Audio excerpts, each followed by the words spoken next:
All right, we're back here on Is It Prophecy, Israel National Radio, and the show is syndicated as Messiah Hour on YouTube. Again, continuing the conversation with Shira Nussdorf here on the program. Shira, before we play Jeff Seidel's interview, you have an announcement you wanted to make? Well, there's so many ways people can be connected and help be a Shomer Yisrael, a guard of Israel. Whether it be helping someone be Shomer Shabbat and inviting them to their house on Shabbat. They can connect through Shabbat.com. That's one way that people all over the world can figure out who's hosting. They can go to Jeff Seidel's website and see if he can help place them. They can come to White City Shabbat and see what's going on over there. They can guard Shabbat or guard Israel in another way. There's a trip tonight that's going on. It's a Shomer Yisrael night trip. They're going to the Ashka Organic Farm, and what they do there is that they go and support farmers who have had their farms attacked by Arabs or Bedouins or people who are trying to intimidate them from maintaining their ownership of the land, and just to show moral support. And that's Shomer Yisrael. So there's so many different organizations out there to plug into of people that are trying to do positive things for Israel. Even, tonight when I went to your show at the AACI, I saw Rafi Pooch that has done wonderful things in terms of helping the Anglo community try and find comfortability in making Aliyah and having culture. I know they're having auditions for their next show at the J-Town Playhouse Wednesday, January 21st. They're having auditions Wednesday, December 31st for a Holocaust play. There's so many amazing things going on in Israel in terms of how people can plug in to be a Shomer Yisrael, to be a guard of Israel. And I just want to invite people to become more aware, to become more present. Check out Secret Tel Aviv, Secret Jerusalem, and be tuned in to what we're doing here to try and make the Jewish people feel comfortable to come home. And hopefully, the Messiah will come and everybody will be front row seats, and you and I will be here hosting and making it all ready for everybody to come. Yeah, absolutely. And real quick, if people are listening to this, it's Friday right now, so when Shira says an event tonight, don't think they're breaking Shabbat. That's just, we're just taping this Thursday night at 2 in the morning because we think it's that important to talk about this. So now we're going to play the interview with Jeff Seidel, and before you play it, were you nervous at all? I mean, you're interviewing a guy that 2 days ago almost died. I mean, were you, tell us the behind-the-scenes stuff. You're right. I should have gotten a bracha. I should have gotten a blessing from him because maybe he's got some luck under the stars. No, yeah. But not nervous at all. It was just nice for me to feel like I could do something for him. He really has done so much for other people. And I think being able to tell his story and have people hear what's happening here, it's not for his own ego, but for the reality of what we as people who are living in Israel go through on a daily basis to make sure that there's a homeland for Jewish people. And I really wish that our friends and family all over the world would have a happy holiday season. And as we go into the new year and take on whatever resolutions we have about wait or not wait, or just remember, your brothers and sisters here in Israel are holding it down for you. And really stay connected, stay plugged in. All right, good stuff. So now Shira's going to take it away. Again, this is Shira's interview with Jeff Seidel, and you're going to hear the words from the man himself who was attacked a few days ago after coming back from a funeral procession at the Mount of Olives. So go ahead, Shira, take it away. Hello, I'm with Jeff Seidel, one of the cornerstones of Shabbos in the Old City, who helps thousands of people every year find Shabbos placements. Hello, Jeff. How are you? Thank God, doing very well, thank God. Thank you for asking. So a lot of people are concerned because they heard that you were attacked a few days ago. What happened? Well, I was driving in the car with 2 other gentlemen in the car to my friend's wife's funeral, and it's in the Mount of Olives, Ours 18, and we're driving towards there, and our car was in traffic, really unable to move because so many cars were there, and the car just got attacked. And they started kicking the car. It must have been like 15, 20 Arabs, young ones, like 12, 14 years old. Young ones are kicking it in. And then literally bricks came through the windows of the car. Every window was broken in the car except the front one, the driver's window. And we did call police. They didn't come. And not only called police, the police were warned ahead of time that there was going to be a funeral and cars will be traveling up, to Highway 18 out of Falls. So they were assuming there'd be some police around, or and we just actually drove right near a makeshift police station near road. And we got stuck in traffic, and they took advantage of it. And they totally knocked all the windows out in the car, and I was able, thank God, the lane next to me that was open all of a sudden. So I made a quick U-turn and tried to get out. And I asked the Arabs if they'll let me into that hospital that was right there. They would make a left turn into it, and they would not let me. I figured I'd be able to go to the hospital parking lot, safer than out with these, young people. Didn't happen. So we were able to drive forward. Drive forward, and then we went to the makeshift police station, and that was it. Thank God. Now, how did they know that you were Jewish and therefore not let you in? I mean, they saw that, let's say, we were in kippahs or baseball hats or black hats, and all the windows were smashed. And they're not smashing their own people windows, so it was a given. That car's driving down the street all of a sudden with no windows. It's a marked car, You talked about how Arabs are allowed into Jewish hospitals. What was the situation? Is there a law that says Jews aren't allowed into Arab hospitals, or what's the situation in terms of being able to travel places? Are there some people that are allowed to go and some people that are not? What's the situation with that? Well, Jews are basically allowed to go into Arab hospitals, but they're afraid to. You will very, very rarely find a Jewish person stepping into a all Arab basic hospital. I'm not going to say they don't have good treatment. I don't know. I assume they have very good treatment there, but they don't feel comfortable and they don't feel safe there, so they never go. But Arabs do come into Jewish hospitals? Oh yeah. If anything, it's basically a law. You're not allowed to turn anybody away in that sense. If they have the same insurance papers or insurance policies that other Israelis have, and their doctors are there. Yeah, the Arabs are being treated all the time in Jewish hospitals. Arabs will walk through different Jewish areas. I'm here in town tonight now, talking to different kids, and you for sure, in some of these bars over here, you'll see different Arabs. But you will very rarely see, let's say, Jewish kids in Arab bars. Like in an Arab section in a bar. Now, you lived in Jerusalem in the Old City for a long time. How long have you lived here, and what are the changes you've seen? Well, I lived here about 33 years now. And in the beginning, Jews wouldn't feel comfortable walking through different Arab areas. And they would shop, even let's say in the Arab shuk very frequently. And then it changed with Intifada, where the Jews would never go. And even now, I remember even years ago when Intifada came, taxi drivers would not drive through Arab areas. If there was a shortcut, he'll say to me, no, I'm not driving through there. You're not going to pay for my my broken windows. So that fear they have instilled upon the Jews or Israelis. Now, I must tell you that when we heard that your car had been attacked when you were on your way, somebody said to me, well, that's nothing new. And my response was, it might not be nothing new, but the fact that it happened to Jeff Seidel means that this is a person that people know. This is a person that has helped people that people trust. And maybe people will connect to the experience and realize that this is something that could happen to themselves. Why do you think this bad thing happened to you if you're such a good person that has helped people?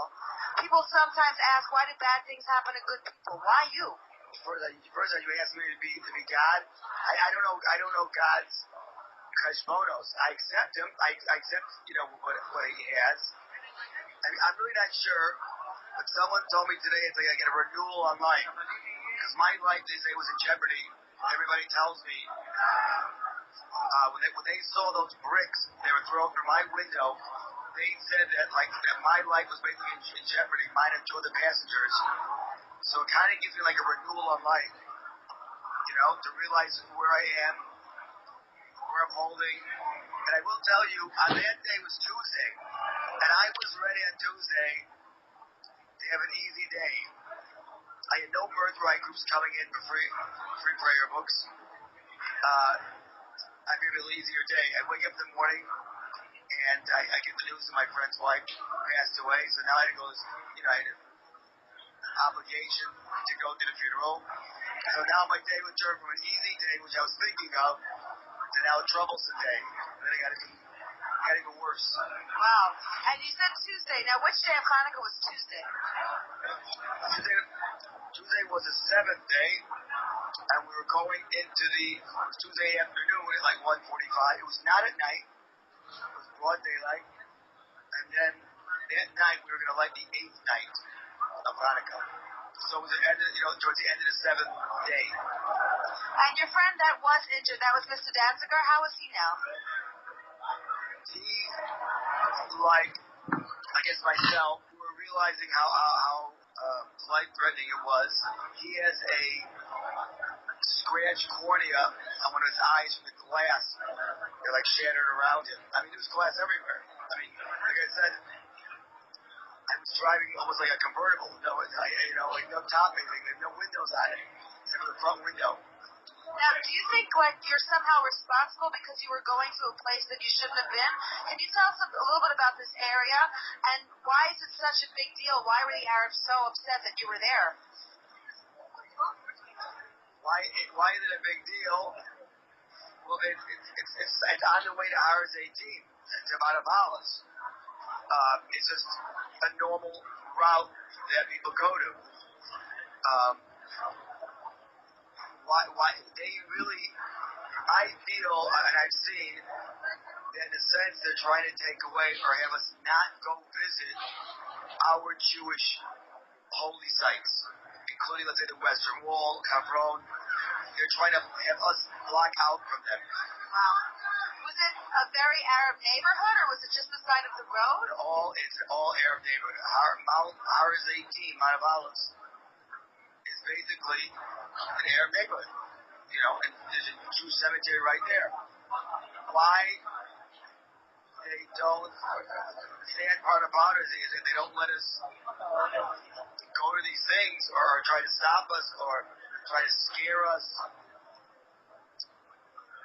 It's just because it's a dilemma in this country on whose land this is. They still think, the Arabs, that this is part of their land. I'm not telling you, I'm not saying right away, I didn't say at all, to kick them out, to have them leave, expel them. But if they do live in Israel, just like other individuals live in other countries, they, and include myself, all of us, have to go by the rules of the land. And if we break the land, you got to take consequence. And I don't need to tell you if I'm from Chicago originally. If I would break the glass on your car, even by accident, I'm playing baseball, and I broke your glass, I would pay for the glass of your house, your car, whatever it is. I don't understand why there's not a presence in these places, especially when they knew about it, and then they're able to get away with it. Now, you talked about ownership of the land and responsibility. You are a benchmark for hospitality. What made you start feeling that it was your place to help people find their way here in Israel? What brought you here, and how did you come to the decision that the work that you do needed to be done? Well, I came here originally, I could laugh, on a psychology convention, because I was getting my doctorate in psychology, and in the end, I decided, you stay here more and help out the Jewish people and the state of Israel? And there really was a need for young people, college-age students, for when they come to Israel, and it was much more coming than there is now. It was much more tourists, backpackers coming to Israel. Hold on 1 second. God, Shabbat dinner. I just heard about what happened the other day. Oh, I'm so, thankful to Hashem that everything's okay. thank you very much. Thank you. For people who haven't come to the Old City, what is it that you do there, and how do people know where or how to find you, and then how do you find the hosts? Well, first for Shabbat meal, you do not have to come to the Old City. I set up many students without coming to the Old City. I have my students in the French, Hebrew students in the French Hill area. I have students at the Grafa'im without coming down to the Western Wall. How you find me? Well, I try to find you. Basically, I'm always, looking around for students, but, I'm at the universities, I'm in the Old City, and we just try to make it available. And I think a lot of my success with the Shabbat meals is that I kind of I choose the families, I try to make the best shit out possible, for all these young people to go for meals, because I want the Shabbat experience to be a happy experience, a pleasurable one. How many people would you say, students, you've placed over the years? Do you have any idea whatsoever? Oh, you're asking me a rough question. I mean, if I have over 100 students a week come for Shabbat meals, so it basically adds up. It's a lot of people. And then we place them also throughout Europe, if they need help in Europe. And I have kids who need places sometimes in America, but Europe, Australia, all over the world. I get emails asking me, I'm traveling now, or I'm back in college, or I'm visiting a relative. We're going to go for Shabbat. And what about the host families? How do you convince people to open their homes to strangers? Thank God, I do not have to convince hosts to open their house to strangers. Many people offer their homes already. I might have to convince the hosts to add a couple more guests, because I'm overwhelmed many times with the hotel Friday night, and most hosts do it normally very easily. And you talked about, let's say, the expense of breaking glass. Who's paying for all of these 100 kids a week to eat? People have families, and how does that happen? Well, at Hebrew University, when the students come for Shabbat meals there, obvious that, I pay the meals there, or my staff takes these young people back to their houses. I pay for that. Well, the other families I have in this Jewish quarter, and the Grafa'im area, these families pay for it themselves. And many of them, families I have, are not, the regular means people, and they, out of the goodness of their heart, they want to help these young people out to get an experience, to see what it's all about, a Shabbat meal. Now, what you primarily do is you help people get to a Shabbat meal, and then I know you also have scholarships where you'll help people to come back to Israel if they're going to a program or something to help sponsor the ticket. How much of a difference do you think it really makes to put somebody in somebody's house for Shabbos? What good does it really do? I mean, so many times you hear that the Shabbat experience, the Shabbat dinner, was a stepping stone, a beginning for a young person. Many people have really very, very little, it's very hard to understand this, have a very little exposure to the Orthodox world, to the observant world. And for them to sit down and talk to people and get their understanding who they are, it opens a lot of doors, a lot of avenues for these young people. And many people then decide they want to take it a bit further. And there's many who don't. But even those who don't, they tell their friends to come and see what Shabbat's all about. Is there a formula of a certain number of meals and that turns a person more observant? Or what would you say has been what you perceive as the most successful successful turnaround? How do you know when somebody's been positively affected? Shabbat dinner, you guys got a place to go tomorrow night? Shabbat dinner, you guys got a place tomorrow night? Shabbat, how are you? How's it going? You alright? I just heard about the entire. I'm glad that you made it through that. How do you know if going to a Shabbat meal has positively affected somebody? Well, I'm in contact with many students afterwards. Or they send me nice thank you letters, the students back saying to me, Jeff, thank you very much. I had a great time by the family. You know? Now, I have to tell you, Jeff, on a personal level, I remember the first time that I came to you. I was a participant of the Jewel program. I had come to Israel, and I didn't have connections in terms of where to go unless somebody in the seminary that I was at placed me. And I saw you by the fountain. I had heard about you. Little guy with a baseball hat, they told me. And you put me at somebody's house for a Shabbat. I heard what happened. Is everything okay? Thank God. How did you hear about it? I met Orsamayach, and they told me that you're usually studying there and that you haven't been there because something happened. So, Right. yeah, but I'm glad to hear you're okay. I listened on the radio, and you're good now?